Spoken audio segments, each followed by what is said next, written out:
Well, hello and welcome back down to my allotment. Now, you may remember a few weeks ago I said that I wanted to get my onions in, but the bed wasn't quite ready.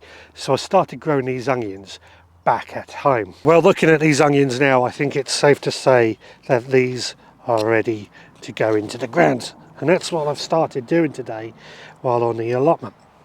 Now, these onions are an overwintering onion, meaning that they will grow over winter and provide us with some earlier onion crops next year. They won't store as well as our main crops, but they get started. But just look at this root system that we've produced here. This is why I love using root trainers, because they do produce some really good, fantastic root systems for our young seedlings to get them started off and growing. Well, fortunately, that's got all these varieties planted out. We've got more varieties at home that are going to make their way down over the coming weeks. Just wanted to get these ones in. I've actually put them in much closer. I've only given them about 10 centimetres of space between each onion, and that's much closer than I would normally do, just purely because I've got so many onions to get planted this winter and not much space. But also I'm hoping it's going to reduce the amount of weeding that we have to do. Fingers crossed that's going to work, but we will find out, won't we? Now, that's not the only job that I want to do today. We've got a lot more things to crack on with. Now, every winter for the last few winters I've been saying that I want to get rid of this tree. It's an elder tree, and I planted it when I first took this allotment on with the view that we're going to use it for elderflower, because I love elderflower cordial, also elderberries and things like that, which, you know, let's be fair, we have got some elderflowers and elderberries off this tree, but it's an ugly looking tree, and in all honesty we can get those elderflowers and elderberries when we are out and about. We can what's the word I'm looking for? Scavenge. It's not the word I'm looking for. Forage, that's it. We can forage those when we're out and about. Now, I'm just using my sharp loppers here to try and cut some of this down.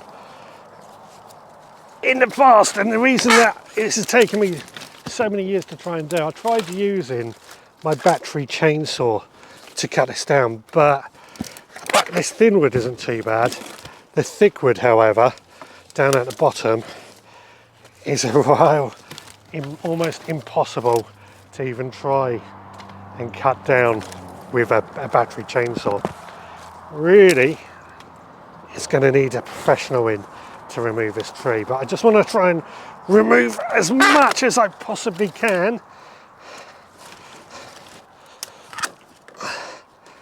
of the thinner stuff in order to try and see what we're working with.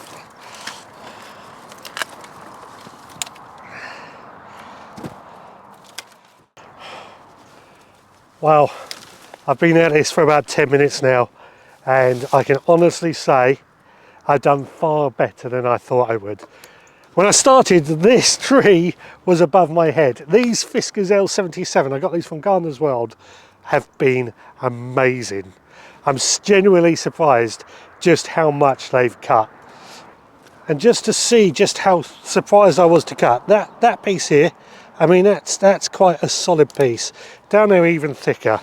So if we do it right, these do open up by quite a bit. I would say that's right on the limit, but look, it did cut, and then apart from that bit there, that's a nice clean cut. Genuinely surprised. I mean, it cuts through that like the small stuff, no problems at all, but the bigger stuff is what I'm really surprised with. There is a downside, of course. Now I've got all this waste material which I've got to figure out what I'm going to do with, so I'm going to have to leave it here for the week and start building a new compost bin. Well, that's going to give me something to think about for the next week, as well as something we're going to have to do in the next video. My time has come here at an end today. So thank you so much for watching. Please do check out the podcast, especially if you're after some ideas for Christmas presents. We will be back again next time, so until then, please take care.